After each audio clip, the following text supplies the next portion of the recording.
اللغة القبطية تتكون من 5 لهجات تركت بصمتها وتأثيرها ليومنا هذا، بنستخدمه في العامية المصرية.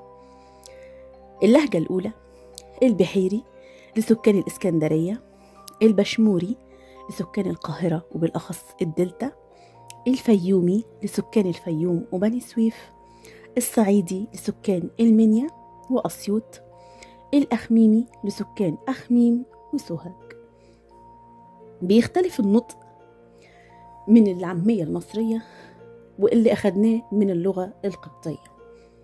يعني الساء في اللغة المصرية بتتحول لتاء لعدم تواجدها في اللغة القبطية، زي مثلا 2 3 8، وبيختفي حرف الزال وحرف الظاء وبيحل محله حرف الدال والضاد لعدم وجودهم في اللغة القبطية، زي ظهر، دبانة، ديب، داب، أدان، دبح، داء.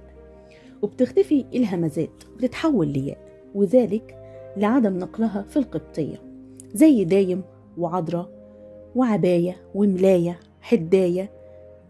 وبيتحول النون إلى ميم لو جه بعدها مباشرة بدون تشكيل حرف من الحروف الشفهية زي الباء والميم، ودي قاعدة في اللغة القبطية وأداة من أدوات النعت بالإضافة للمفعول به، زي مثلا أنبوبة تبقى أنبوبة، كرنب يبقى كرنب، أنبا يبقى أنبا، الأنبياء تبقى الأنبياء.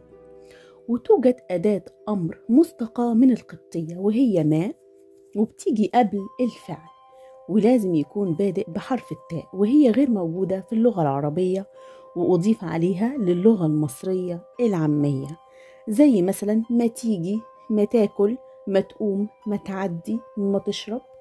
وفي بعض مناطق الصعيد بتتحول السين إلى شين والعكس، زي الشمس تبقى سمس، زي شجرة تبقى شجرة.